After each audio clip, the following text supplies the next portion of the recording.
بسم اللہ الرحمن الرحیم۔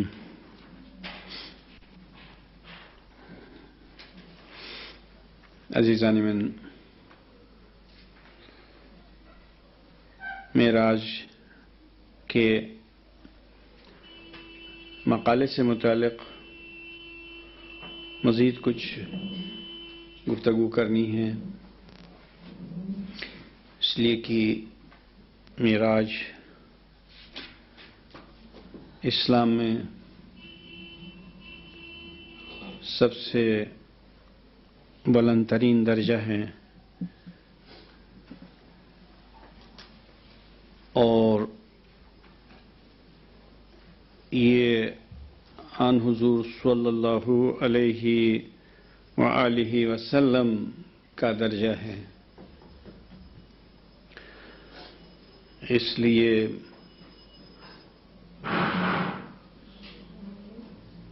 یہ مضمون جتنا بلند ترین ہے اتنا مشکل ترین بھی ہے، لیکن جیسا کہ آپ کو یقین ہے کہ جہاں پر امام کی ذات اقدس موجود ہے وہاں کوئی ایسا مسئلہ نہیں ہے، اس لیے کہ ہادی برحق کی ہدایت آخری منزل تک جاتی ہے،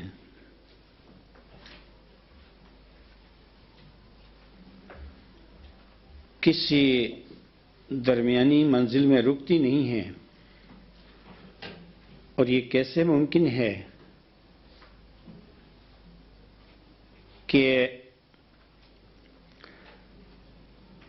جس امام برحق کو خدا نے لوگوں کے لیے ہادی بنایا ہے،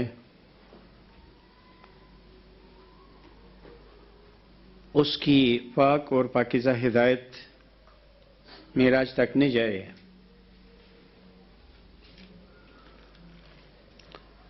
یقیناً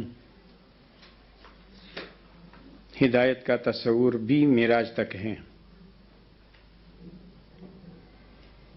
دیدار کا تصور بھی معراج تک ہے، نجات کا تصور بھی معراج تک ہے، علم کا تصور بھی معراج تک ہے۔ تو بہت سی حقیقتیں ایسی ہیں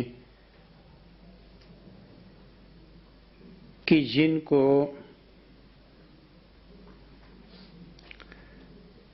چشم بصیرت سے دیکھا جائے تو وہ معراج پر ہیں، چنانچہ ان حقائق و معارف کے پیچھے پیچھے معراج کا تصور کرنا پڑتا ہے۔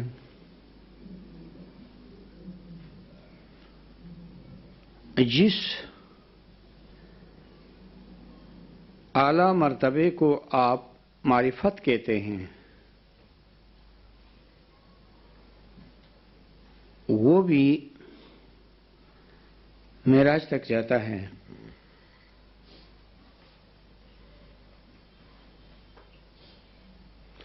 غرض معراج اسماعیلی مذہب میں ایک روشن حقیقت ہے،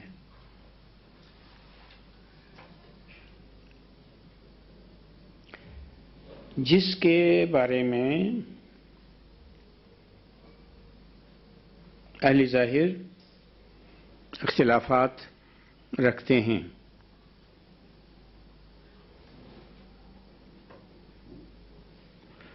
کچھ کہتے ہیں کہ معراج ایک دفعہ ہوئی، کچھ کا کہنا ہے کہ معراج چند مرتبہ پیش آئی، بعض کا کہنا ہے کہ معراج ظاہر میں اور جسمانیت میں ہوئی، بعض کا کہنا ہے کہ معراج خواب میں ہوئی، کہ آن حضرت نے خواب میں معراج کیا۔ غرض اس سلسلے میں اہل ظاہر کے درمیان بہت سے اختلافات پائے جاتے ہیں۔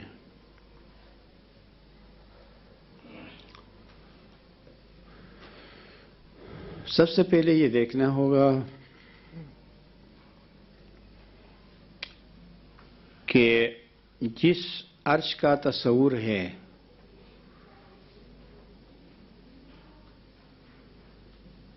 وہ کہاں ہے؟ آیا وہ مکانی اور جغرافیائی حیثیت سے اس کائنات کے کسی خاص مقام پر ہے،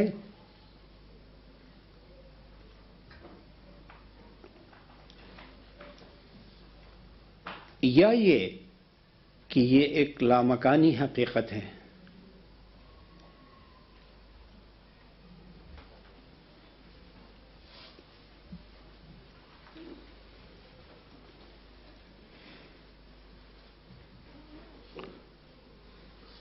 کیونکہ خدا کا تصور جغرافیائی اور مکانی طور پر کسی ایک خاص جگہ میں مقید اور محبوس نہیں ہے۔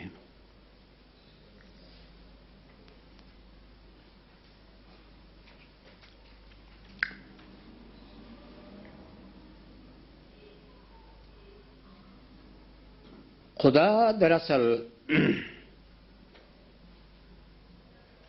نہ صرف مکان سے بلکہ لامکان سے بھی برتر ہے۔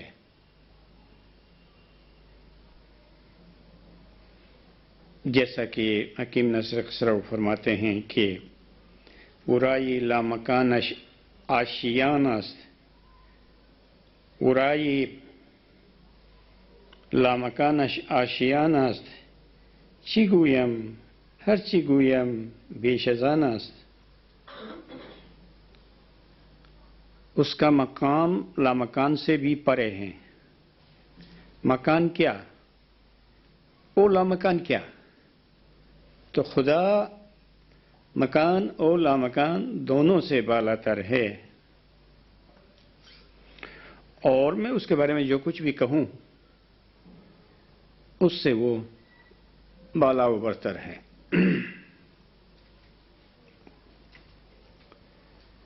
لیکن خدا جو چاہے کر سکتا ہے،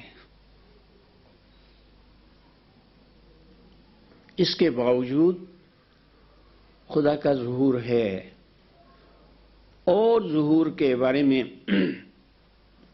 قرآن سے ثابت ہے کہ حضرت موسیٰ علیہ السلام کے قصے میں جہاں اللہ پاک کے دیدار کا تقاضا ہوا تھا وہاں اللہ کی تجلی ہوئی تھی۔ آپ اس لفظ تجلی کو لیں بڑی مضبوطی سے، کیونکہ تجلی ظہور کو کہتے ہیں۔ تو اللہ کا ظہور ہوا تھا۔ ویسے بھی قرآن میں اللہ کی صفات میں سے 4 صفات اس طرح سے ہیں، والاول والآخر والظاہر والباطن۔ اللہ پاک کی 4 اہم ترین صفات کہ وہ اول بھی ہے، وہ آخر بھی ہے، وہ ظاہر بھی ہے، وہ باطن بھی ہے۔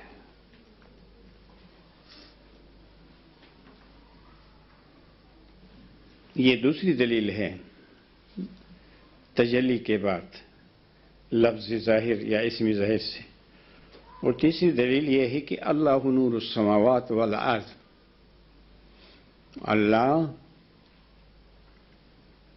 نور ہے، روشنی ہے آسمانوں کی اور زمین کی۔ اب نور کی تعریف کی جائے تو یہ تعریف بنتی ہے کہ نور اس چیز کو کہتے ہیں جو خود بھی ظاہر ہے اور دوسری چیزوں کو بھی ظاہر کرتی ہے۔ ایسی چیز کو نور کہتے ہیں جس کی مثال آفتابی عالمتاب ہے کہ آپ دیکھتے ہیں کہ سورج نہ صرف خود ہی ظاہر ہے بلکہ وہ دوسری بہت سی پوشیدہ چیزوں کو بھی ظاہر کرتا ہے، یعنی رات، تاریکی، سایہ، ظلمت، اندھیرا، جن چیزوں کو چھپاتا ہے ان کو سورج ظاہر کر دیتا ہے۔ تو یہ دلیل ہے باطنی نور کی۔ تو پھر اس سے پتہ چلا کہ اس وصف کے باوجود کہ خدا کی کوئی مثال نہیں، اس کی کوئی نظیر نہیں، وہ کسی ایک مقام پر محدود نہیں، وہ مکان و لا مکان سے بھی بالا تر ہے، لیکن اس کے باوجود وہ اپنی قدرت سے ظاہر ہو سکتا ہے، کیونکہ قرآن سے باقی دلائل کو چھوڑ کر ایک تو ہم نے تجلی کا ریفرنس دیا جو قصہ موسیٰ میں ہے، اور تجلی کے بارے میں آپ عربی لغات کو دیکھ سکتے ہیں بڑے آرام سے، تو اس میں ظہور کے معنی ہیں، آشکار ہونے کے معنی ہیں۔ اور دوسری بات ہم نے ہوا ظاہر کے اسم کو دلیل کے طور پر بیان کیا، اور تیسری دلیل ہم نے النور سے دی کہ اللہ نور السماوات والارض، کہ اللہ کے اسماء میں سے ایک اسم النور ہے۔ تو اس سے اللہ کے ظہور کا پتہ چلتا ہے۔ پھر دوسری چیز جو ہمیں اس موضوع کے سلسلے میں ضروری ہے کہ قرآن و حدیث کی روشنی میں پتہ چلتا ہے کہ کائنات و موجودات میں سب سے افضل مخلوق انسان ہے، اور یہ بھی ارشاد ہوا ہے کہ اللہ کو کوئی چیز سما نہیں سکتی، نہ آسمان نہ زمین، مگر بندہ مومن کا قلب۔ ہر مومن کا قلب نہیں، بندہ مومن کا قلب یعنی دل اللہ کو سما سکتا ہے۔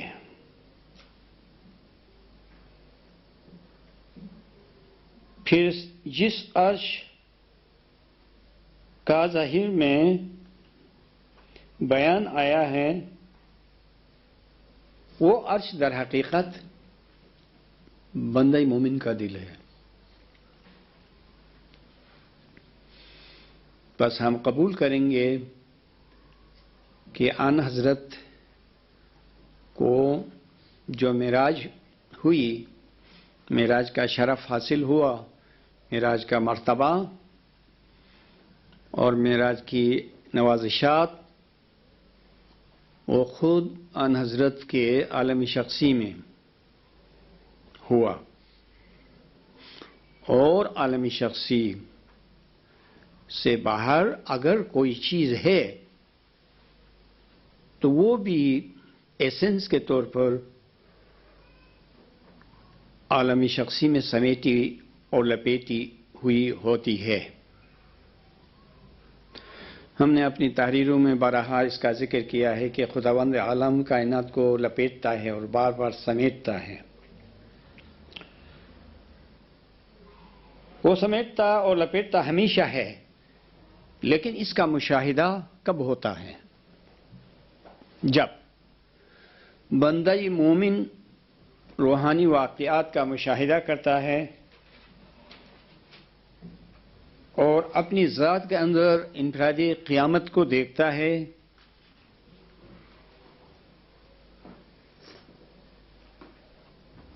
تو اس وقت اللہ کی اس عظیم الشان قدرت کا مشاہدہ ہو جاتا ہے کہ کس طرح اللہ آسمانوں اور زمین کو، یعنی ساری کائنات کو بندہ مومن کے عالم شخصی میں لپیٹتا اور سمیٹتا ہے۔ اس کا پتہ چلتا ہے، اس کی معرفت ہو جاتی ہے۔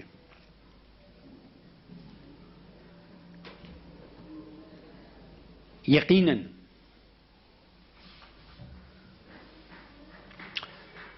میں یہاں رک کر ایک اہم بات آپ کو بتانا چاہتا ہوں، یہ کہ امام کی شناخت کا جو اصل فائدہ ہے وہ مادی نہیں ہے اور دنیوی نہیں ہے۔ دنیا میں بہت سے لوگ جی رہے ہیں اور اچھی طرح سے مادی زندگی بسر کر رہے ہیں۔ امام کی پہچان سے جو عظیم فائدہ ہے وہ روحانی ہے اور علمی ہے۔ ہم اسی کو عرفانی بھی کہہ سکتے ہیں۔ وہ معرفت کا فائدہ ہے جو سب سے بڑا فائدہ ہے، اور اس فائدے کے مقابلے میں دنیا کے فوائد ہیچ ہیں، کچھ بھی نہیں۔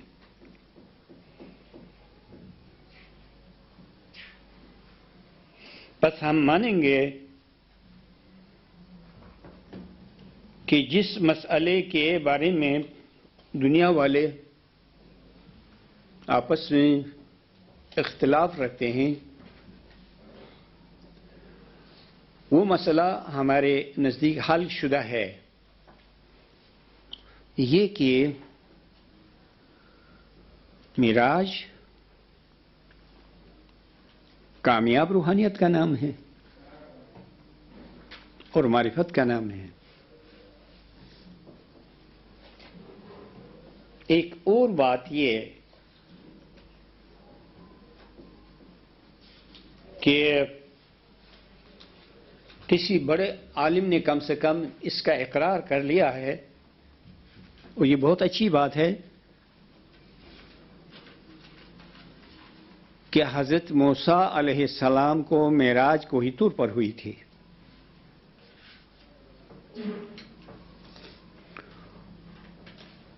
حضرت ابراہیم کو معراج اس مشاہدے میں ہوئی تھی جس کا ذکر قرآن میں موجود ہے۔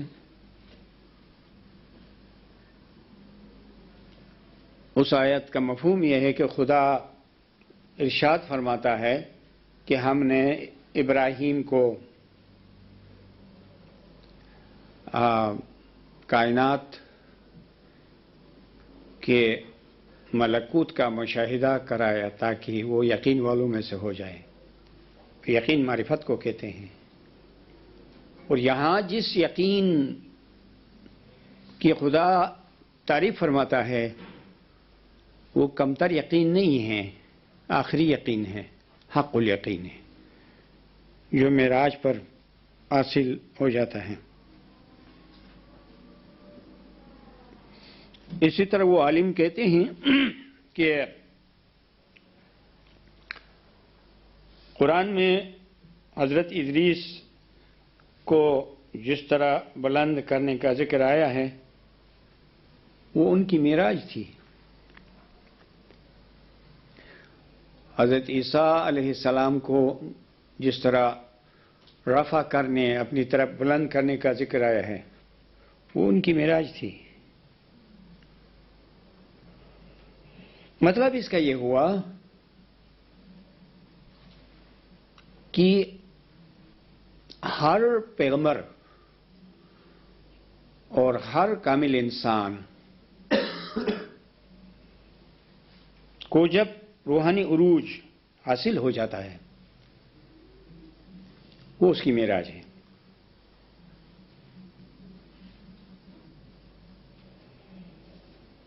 مزید سوچنے کی ضرورت ہے۔ معراج کا جو لفظ ہے یہ صیغہ واحد میں ہے، سنگولر ہے، اور اس کی جمع قرآن میں موجود ہے، معارج، معراج، سیڑھی، معارج، سیڑھیاں۔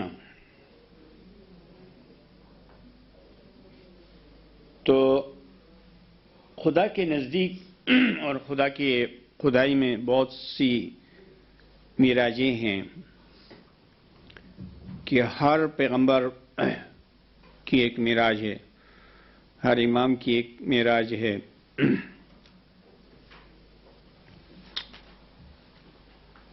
اور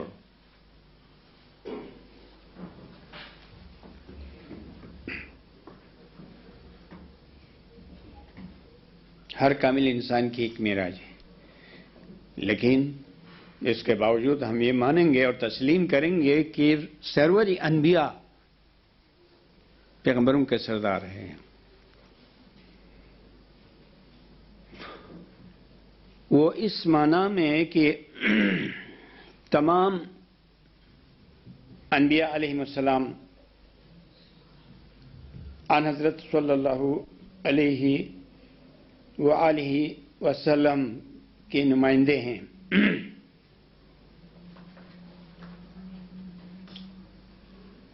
اور آن حضرت دعوت کے مرکز ہیں۔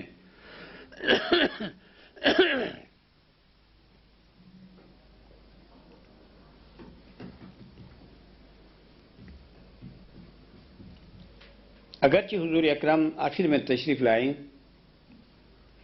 لیکن آپ سب سے اول ہیں۔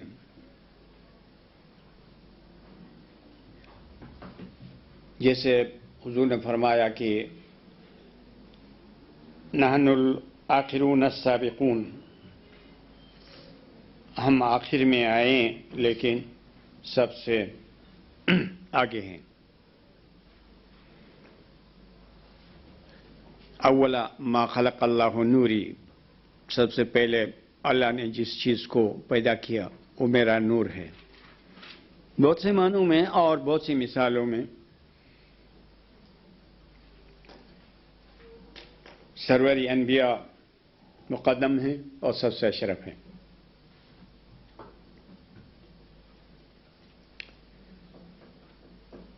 لیکن یہ کس طرح ممکن ہے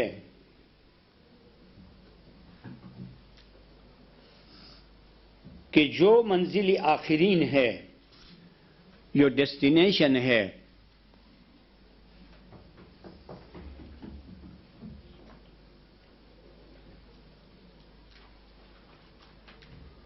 اس تک حضور کے تنہا جانے میں فضیلت ہو،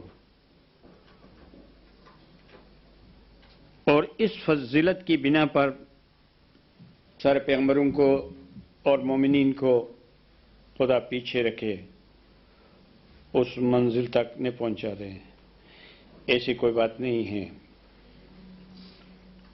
شرف اور چیز ہے، فضیلت اور چیز ہے، لیکن منزل اور چیز ہے۔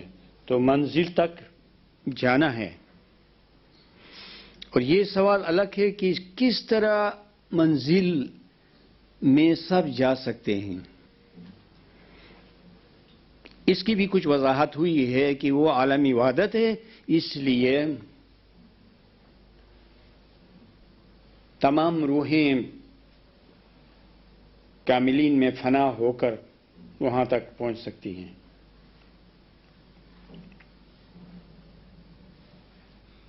جس طرح باری اول خدا نے لوگوں کو ایک ساتھ پیدا نہیں کیا،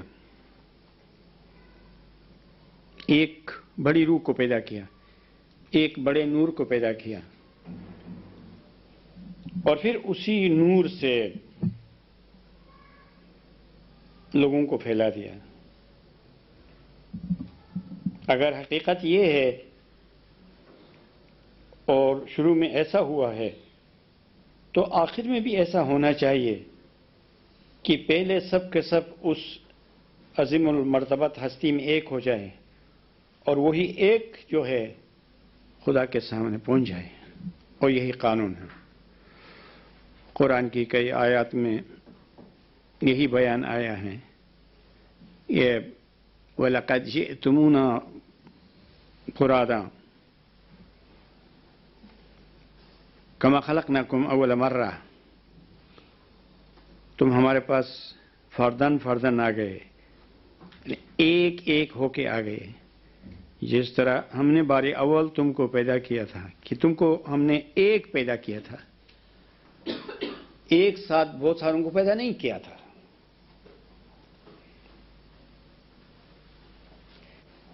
جیسے سورج ایک سرچشمہ ہے اور پھر اس کی کرنیں بعد میں ہیں،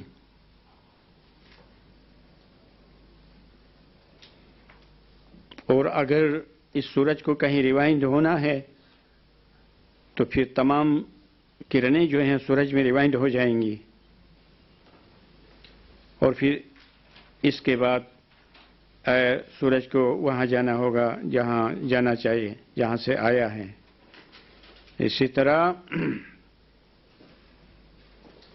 تمام نفوس انسانی اپنے پیغمبر میں اور امام میں جمع ہو جاتے ہیں، اور وہ پیغمبر یا امام اعلی مقام تک جا سکتا ہے۔ یہ معراج ہے۔ ہم اس مسئلے پر بحث اس لیے کریں گے کہ اہل ظاہر کے نزدیک یہ بھی ایک بہت بڑا مسئلہ ہے۔ بہت سے لوگ کہتے ہیں کہ ان حضرت نے دنیا میں خدا کو نہیں دیکھا تھا، اور ان احادیث کا ترجمہ اس طرح سے کرتے ہیں کہ حضور نے خواب میں، نیند میں اللہ کو دیکھا تھا۔ میں کہتا ہوں کہ آن حضرت نے خداوند عالم کو، پروردگار کو کئی طرح سے دیکھا تھا، اور ہر مقام پر دیکھا تھا۔ خواب میں دیکھا تھا یہ الگ بات ہے، بیداری میں دیکھا تھا، دیدار کیا تھا، روحانیت میں دیکھا تھا، اور مختلف ظہورات میں آن حضرت نے خداوند عالم کا دیدار کیا تھا۔ اب ہم اگر ہر دیدار کو معراج کہیں تو یہ بات غلط نہیں ہوگی۔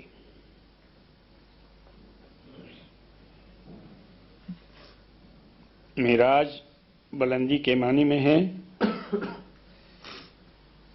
کیونکہ معراج کا لفظی ترجمہ سیڑھی ہے، اور سیڑھی اعلی عروج ہیں، یعنی بلندی کی طرف اٹھانے والی چیز ہے۔ اس معنی میں جب معراج ہے تو یہ بلندی مکانی نہیں ہے، جغرافیائی نہیں ہے۔ اس پر زور دینا ہے اور اچھی طرح سے یاد رکھنا ہے۔ مکانی نہیں، جغرافیائی نہیں، بلکہ لامکانی ہے اور شرفی ہے، شرف کے اعتبار سے، عزت کے لحاظ سے بلندی ہے۔ بس جو مومن ایسا کوئی دیدار حاصل کرے گا تو وہ بھی معراج پر ہوگا، کیونکہ وہ مقام روحانی بلندی کا مقام ہوگا، شرفی اور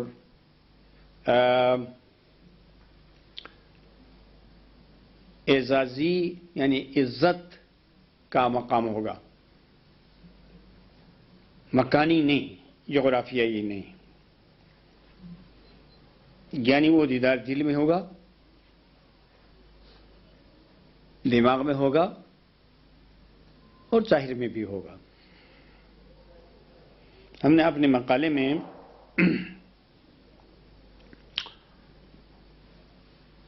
یہ تمام اشارے کیے ہوئے ہیں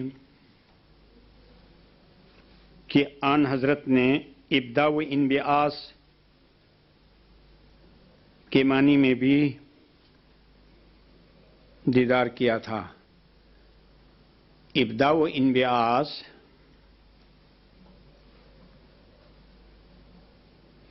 ظاہر میں ہے، مثلا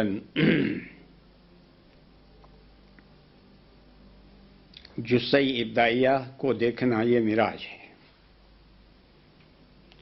اس جثہ ابداعیہ کے اور بھی نام ہو سکتے ہیں، مثلا فلکی جسم، لطیف جسم، آسٹرل باڈی وغیرہ، لیکن یہ الفاظ لوگوں کے فہم کی وجہ سے عام ہو گئے ہیں۔ کوئی لفظ جب عوام استعمال کرتے ہیں اور اس لفظ کو اعلیٰ معنی نہیں دیتے ہیں تو ایسا لفظ عام ہو جاتا ہے۔ ان ناموں کے مقابلے میں جثہ ابداعیہ جو ہے وہ خاص ہے، کیونکہ لوگ جثہ ابداعیہ کو نہ ہی سمجھتے ہیں اور نہ ہی جانتے ہیں، اس لیے اس کو استعمال نہیں کرتے ہیں۔